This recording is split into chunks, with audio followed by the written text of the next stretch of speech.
Hello, everyone. Welcome back to Billy Ho Sports. We are rocking and rolling with the Whitney Stakes Day Saturday coverage for Saratoga. Tons of videos out. I had the Whitney preview, released the Saratoga special yesterday, which was a really fun race. That's early on the card. So be sure to check out all those videos that I've already released. And yes, today is the Pick 5 show, and it's one of my favorites. We're going to go ahead and draw that split the pot giveaway in this video. You never know when we're going to spin the wheel, so you better be there. If you're new to the channel, just check the description, and that'll explain how the contest works. Basically, if you're a subscriber and you're leaving a comment, you're smashing that like button and doing all the good things to help Billy Ho Sports out, you get your name in a draw. We spin the big wheel, and the winner gets a free $20 bet on me. If we win, we split the pot. So for 20 seconds of your time, doesn't cost you anything. You have a chance to win some real money. Two lucky winners last week got $50 a piece. So we hit a big trifecta last week. Hopefully we can keep that rolling. Actually, the adjusted pick 5 ticket hit for almost $500.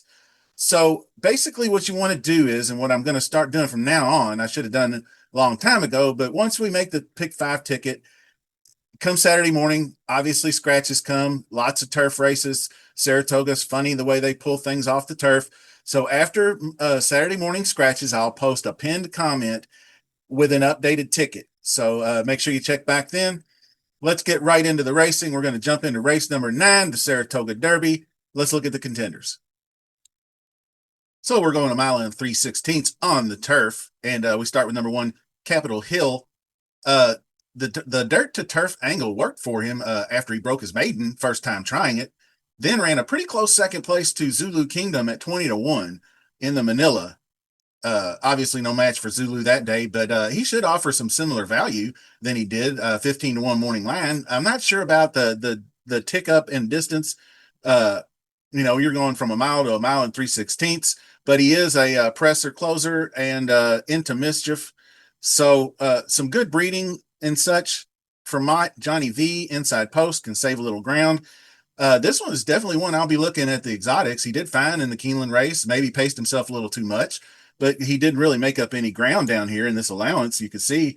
So we'll I don't think he's going to make the ticket, but could be an underneath use. And of course, I'll post up a few value plays and maybe single race picks like that. So Juweiler is one of those.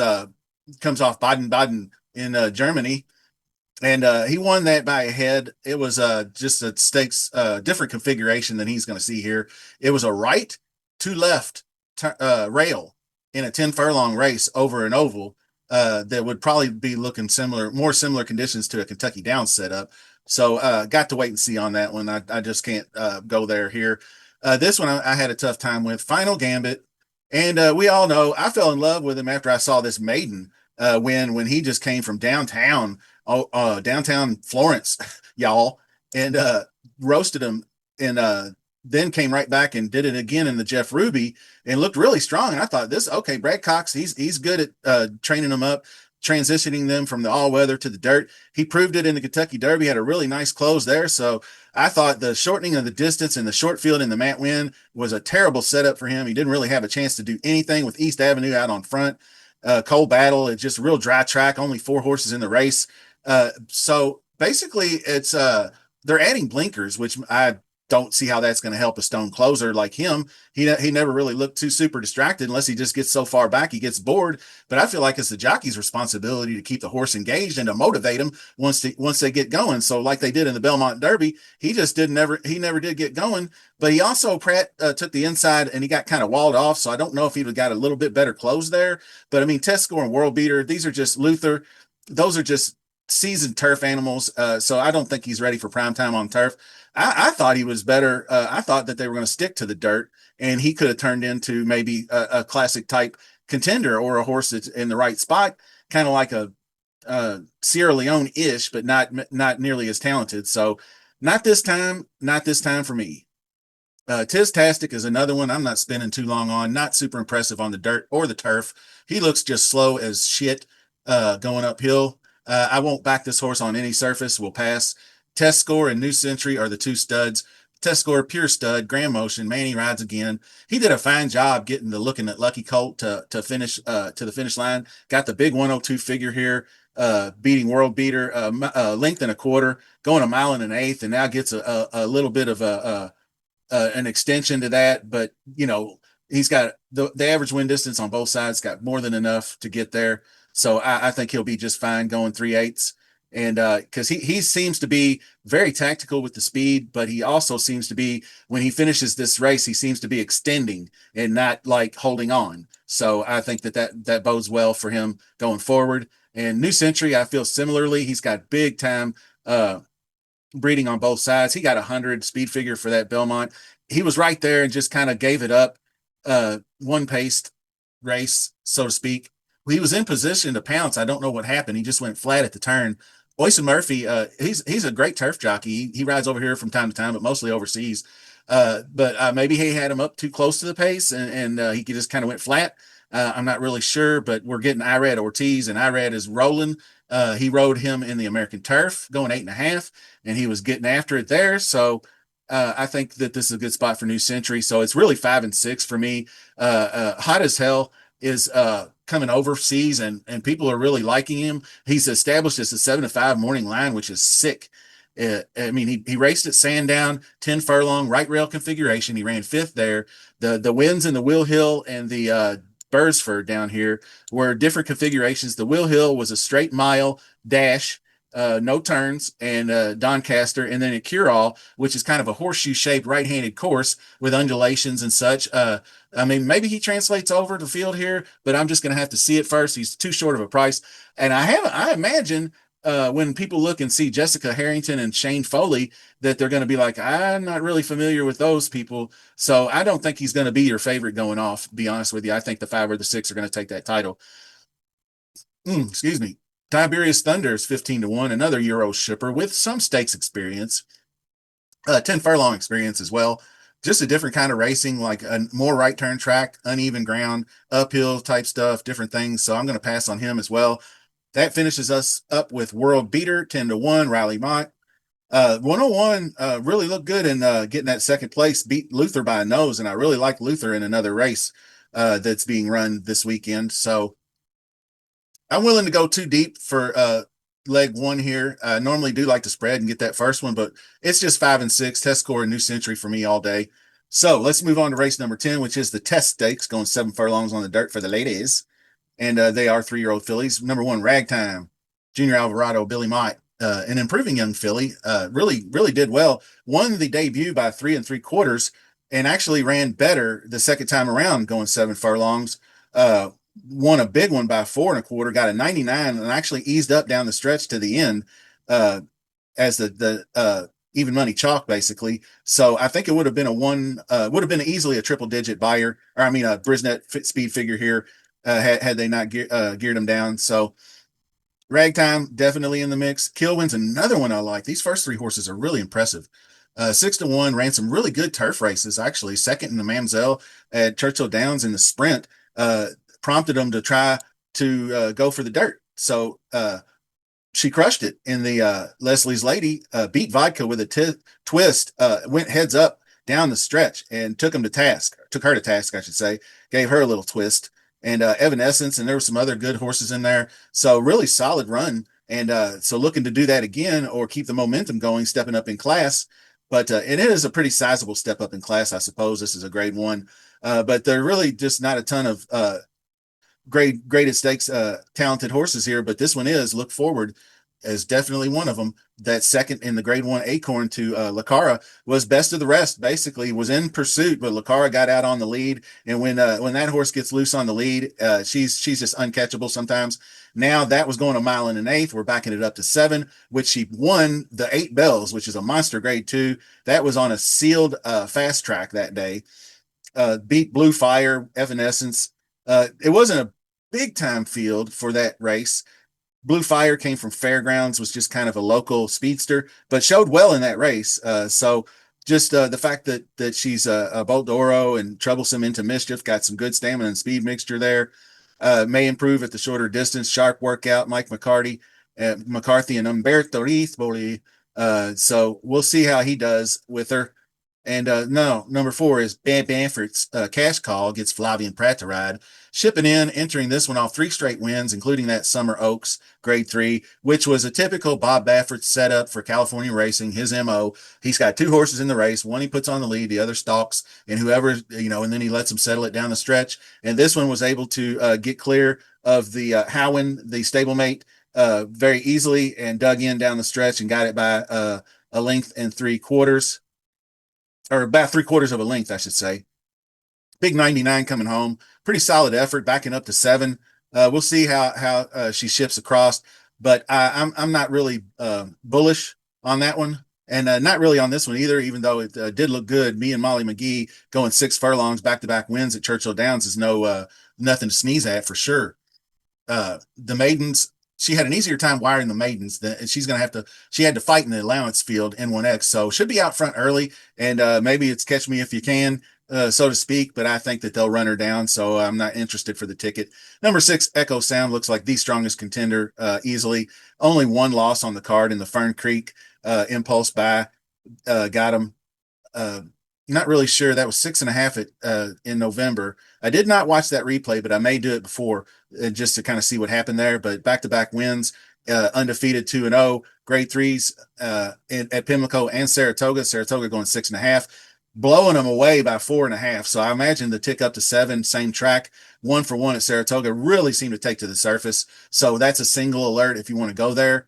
Number 7, our Teesma, some really good. I mean, she has done little wrong, two good races as a juvenile, and then comes in with the debut with another second, was beat by me and Molly McGee by 2 lengths. But I'm just not going to get there with this one. If you're looking for an underneath play, I'll probably post it as a value, 20-1 morning line as a value play for exotics, sired by Munnings, who's a good sprinter.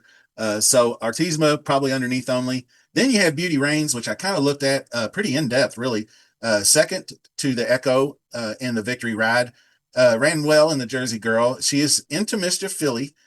So, Speedy relative. She's a half sister to Gamine and Pretty Mischievous, who both won this race in the past. Irad jumps on, takes over for Junior. Maybe that gets her out of the gate a little better. She was off a step slow, so it really compromised her trying to catch up with Echo Sound. So I think maybe she'll be an interesting value play, definitely an exotics use. So that is going to lead us into the okay, so that's a good break for the split the pot draw. I think what we're going to do with the test stakes race number 10 is I'm going to do a couple of tickets. Sometimes I like to split them up like that because I do like other horses here, but I do think the 6 is singleable. So one ticket can contain the 6 with the single, and then we'll spread with other horses like Beauty Reigns and we'll probably keep Echo Sound, but Beauty Reigns, Look Forward. The first 3, Ragtime, Kilwin, Look Forward, and Beauty Reigns. So 1, 2, 3, 8, and then the other ticket will single the 6. So you're kind of covering 2 bases there. And now it's time for the draw. We spin the wheel 3 times for the split the pot winner. The very first one is your winner, and they have until Saturday afternoonish to contact me. Then they are scratched out. So the next 2 on the spin are the alternate entries: first runner-up, second runner-up. So that means obviously if the winner fails to contact me, you can get in that split the pot draw. We've had many be able to do that before. So if your name is drawn at any of these 3 spins, reach out to me anyway and let me know that you're interested. And that way we won't have to worry when it comes to Saturday if we get any participants. We haven't had any misses in a while. So I think word's getting out. This is a pretty legit kind of thing. It's very fun to do. I like interacting with the viewers, and everybody seems to be really excited about the contest once their name's drawn. So let's go ahead and spin it.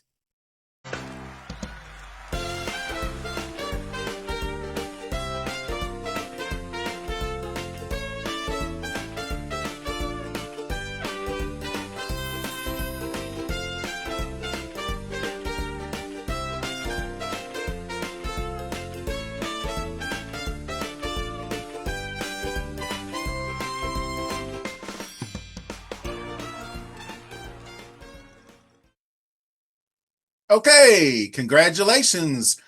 At Lily 3628, you win the $20 bet. So if we win, you get half the pot. To claim your prize, you have to email me at BILLYAH35 or you can hit me up on X, formerly Twitter, at Billy Ho Sports. If you are on that social media platform, you should be following me anyway. So, first alternate is going to be at Timothy Bryant, and our second alternate is Mr. Big Ed once again. So, Mr. Big Ed, third alternate, he'll be ready to rock in case the first two fail to contact. So, not worried about filling the slot this week. But at Lily 3628, you are the official winner. So you have a couple of days to get it together. And if there's any races you're interested in betting on, we won't have to pigeonhole you into the Whitney itself. If it's one of these other great stakes races, we'll go with that too. So now we're going to move on to the big one, race number 11, Whitney. So there is going to be a special release video on that, probably finalizing analysis. But in this one, we are going to go with the best horses, assuming Mindframe does scratch out, as all likelihood points to it. I didn't think about it at the time, but Skippy Longstocking, also trained by Safi Joseph, who trains White Abario, they don't run each other heads up very often. So I don't know if he's entering that horse because he doesn't know if he's fully invested in White Abario just yet or something. But because Skippy usually just goes and wins the Charlestown Classic next month. But so we'll see what happens. Maybe Skippy scratches out. So we could be down to 8 as far as I know. And people do, as I do, love Highland Falls.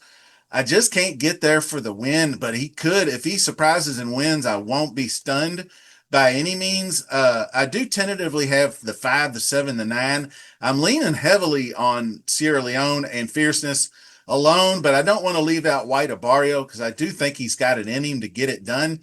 So that would be part of the 2 tickets. What I'll do is flip-flop them. I'll have that single 6 in the previous race, and then I'll have a single 5 Sierra Leone on the other ticket. So I'll have 2 singles in there. Pretty cheap tickets, so stick around and find out how much they cost and what they are momentarily. But we're going to jump right back into it, and we're going to hit up race number 12. Let's go. This one is a 5.5 furlong turf affair. Fillies and mares, 3 years old and upward. Pretty solid field here. We'll start with Tales of the Heart. I will say this, you won't see race replays in this video, but trust me, I watched multiple race replays. This one right here, this July 3rd, Saratoga 5.5 is a very key race for this field because there were multiple contenders in this race. And Tales of the Heart was one of them, ran third, was 4.25 back of the winner. But ran pretty well in all 3 races, was the closest at Keeneland, missed by a neck under junior, and then went up to Saratoga and has just kind of been trying to get there, but not quite. He's been a little bit suspect at this distance, so we go to 2, Perfect Figure, 10-1. Wesley Ward gets this one from the Brad Cox barn as of June 15th. That's kind of interesting. I really like Wesley Ward turf sprints, so I would really look at this one hard, but I don't think I'm going to make it to the but he's 31% or 31% trainer with this kind of layoff. So he took over on 6/15. So they've had the 48 days to work with him. But Frankie Dettori is just really not brimming me with confidence on the grass these days. And his running style, I'm not really sure what they're going to go with here. If they're going to go with a more front running approach or not. I just want to see one first, but I wouldn't be surprised if it's very competitive in this race. But number 3 is La Salvadorena. Now, ran second versus similar, third off layoff, 21% beaten favorite. All that stuff looks good. Flavian Pratt aboard for the third trip. Flavian's really trying to get this one here. A couple of second place finishes, same track, same distance, same conditions. Definitely looking to get it done. Failed as the favorite last time out. So Pratt, third time's a charm. Kind of like that one as well. Upon a Star is another one. This one is actually picked up by Mike Maker on June 15th from Wesley Ward. And 2 different races, methinks. But wire to wire win off the turf. So I don't know why they're going right back to the turf. Because Ward was trying him on the turf, then it got pulled and he won in the slop. I'd probably keep him on the dirt. Seems to like it, either condition. But I'm not going to go there. I don't like the chances on the turf here. Now she's got wheel 10-1. Mark Cassie picks this spot to bring his 3-year-old filly back. She last saw action in the grade 2 Miss Grillo, where she ran fourth. I like Dylan Davis being back on. He had the first two, and he actually broke the maiden first out. The Kentucky Downs ran a good race, but I always just kind of dismiss Kentucky Downs because of the track configuration. The Miss Grillo was a grade 2. Scythian, Virgin Colada. It was a pretty tough outing for a youngster. Now, 10 months off, I normally don't like to go there, but Cassie knows how to pick his spots. So I'd probably use an exotics. And then you got number 6 being Betty, early speedster. Lots of state breds here. I don't like state breds versus other horses that are in tougher conditions. I know it's third in prime power, but just not going to get there with being Betty. I think she's outclassed. Likely Perspective, also probably outclassed. Can't really seem to hold on. Runs really fast early, but just really, really slow late. That's not, well, I guess that would be good for the cutback in distance, I should say, taking the blinkers off. I really didn't dawn on me on that at first, but I will probably go back and take a deeper look, but I still don't think the speed is going to hold in this one either. So blinkers off. Probably an exotics use, 20-1 for a reason. Solo Shot, 30-1 for a reason. Don't like the connections, don't like the conditions they've run under, and the results also not very great either. So I want to get to this one. I really like this one. Thien, blinkers go on, and jockey switch. Those are two major things that I'm going to explain why I like her. A pair of 5.5 efforts at the spa, ran well enough. Jose Lescano is more of a tactical, conservative-ish jockey. Carmouche is more of an aggressive, get him out there jockey on the turf. The blinkers, I think the plan for Linda Rice is to get this one, and I want to say Linda Rice real good with some turf sprints, and I want to double. Yes, I do. I do have some Saratoga betting notes that I've been keeping track of, and I remember Linda Rice plus turf sprints, dirt routes. So turf sprint, Linda Rice, blinkers on. More aggressive jockey, good competitor. I like. Me likes. Number 10, Granca. Nice debut win at the Gulf Streams. Flashed some good speed, was able to hold on going 5. Extra half a furlong might be too much. I know it sounds weird to say that, but when that big of a dip and you were up by 2 and you held on by 3/4, going on a more speed favoring sandier turf at Gulfstream Pass, Master of the Tunes does have IRAD aboard, but I don't think he's going to get this one here. Had to drop them into state bred competition at Aqueduct. I thought there was maybe a good race at Saratoga. 7 starts at Saratoga, just one single third place. Pass. Leslie's Humor is another one. This is Chad Brown. This is one coming off a long layoff from last October as well. Chad Brown's one of the few. I usually have a rule longer than like 6-7 months, especially if it's this far into it, 7 months into the year, and they've yet to make a debut. I don't know if he's picking a spot for this, but Chad Brown knows how to find a soft landing spot. But the one thing you do have to look at, pulled up equine ambulance. So something happened to this horse and was pulled up and injured. So definitely needed all that time off.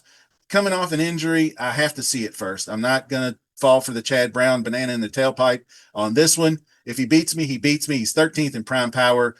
So pass on that. Then the first AE, Sandy's Garden, Katie Davis, 30-1. No thanks. Chatter, the rest of them main track onlys. Obviously, not going to do it there.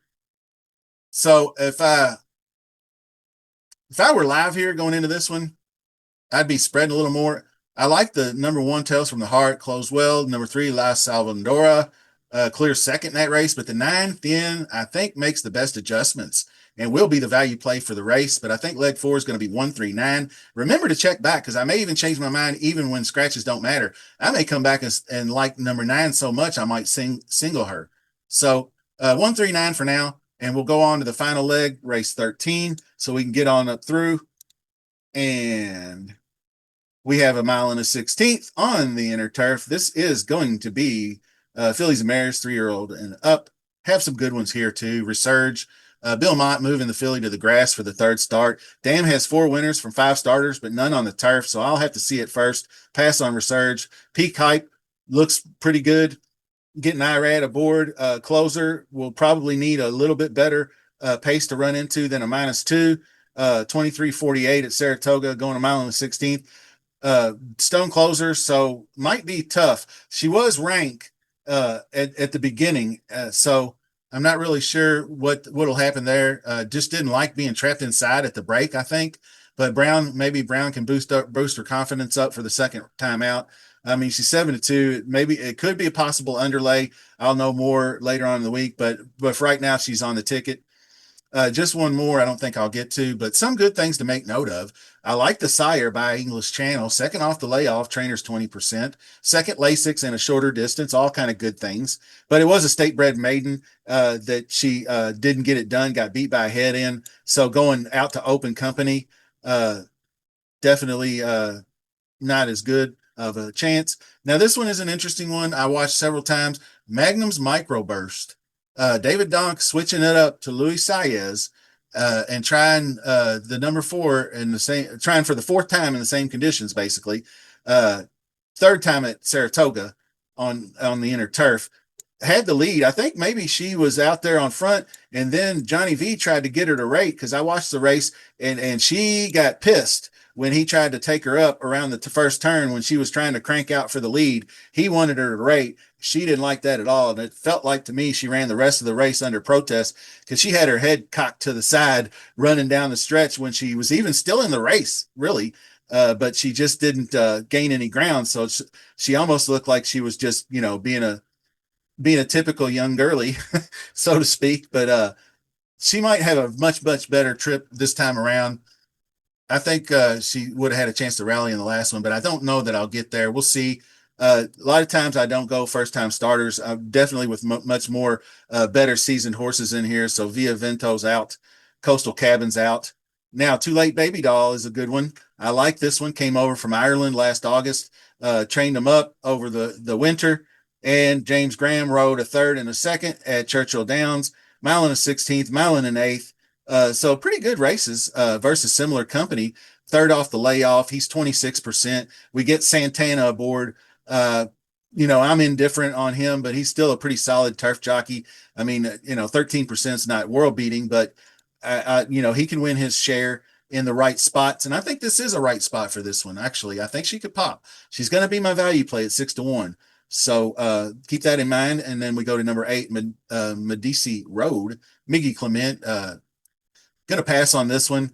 Just the one start, got killed by 24. Trying to regroup. That now will go trying the grass, but a first-time grasser.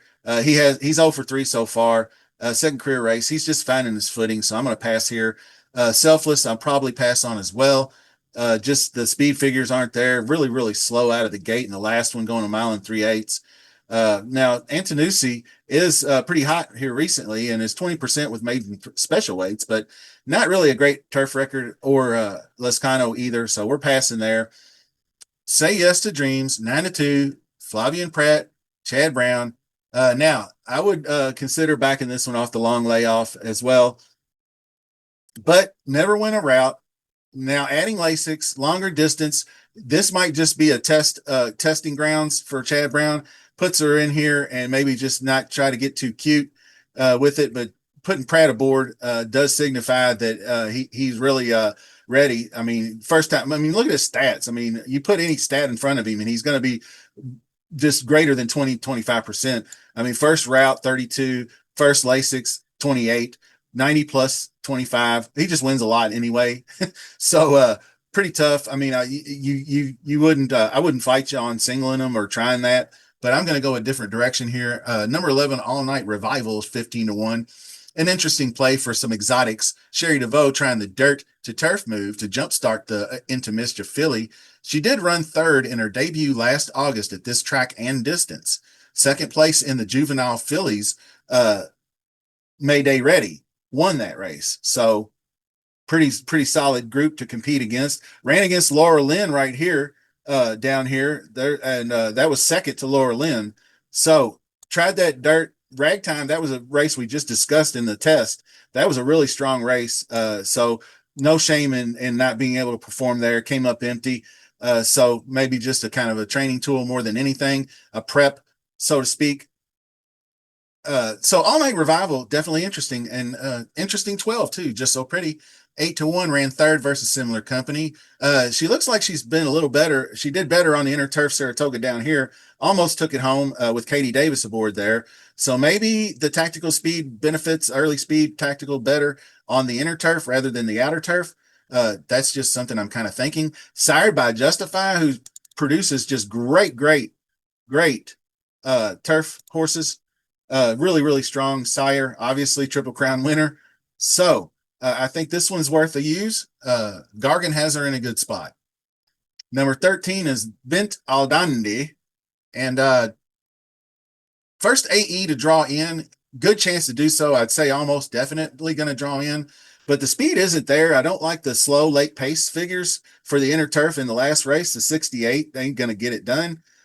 So I don't think I will go to the Bent Aldandis for that one. But that is going to be your final leg. And so I think number 2, Peak Hype. Number 7 is Too Late Baby Doll, my value play. I do like the 10, Say Yes to Dreams, and the 12, Just So Pretty. I did go 5 deep, 2, 7, 10, 12 in the last leg. So hopefully, we get there and we're live and we got 4. So let's look at the Pick 5 ticket. I got 2 different tickets I want to throw out there. The first ticket is going to be single in the 5-6. That's Test Score and New Century. And then the Echo Sound is the 6 single in the second leg. And then you got the Whitney. I did throw in White Abario there and Fierceness. So 5-7-9 with Sierra Leone. And then we're going to go 1-3-9 for leg 4 and 2-7-10-12, like I just mentioned, for leg 5. That's just a $36 ticket for a 50-cent pick 5. Now here's an alternate ticket for the same price. We keep the 5-6 in the first leg, but then we spread a little bit in leg 2, leave out the 6, the Echo, and then we go 1-2-3-8. And then we single the 5, Sierra Leone, in the Whitney. And then we go 1-3-9 and 2-7-10-12 to round it out. Another $36 ticket. So those 2 tickets will be there. And like I said, check back Saturday morning after scratches. I'll put up the adjusted tickets because I imagine it's going to take out some of these contenders, most definitely. So that is your late pick 5. Contest winners, make sure you reach out and contact me. We are going to shoot for one more Whitney video to finalize thoughts. Don't forget to subscribe, like, leave that comment for the draw, and we'll see you soon.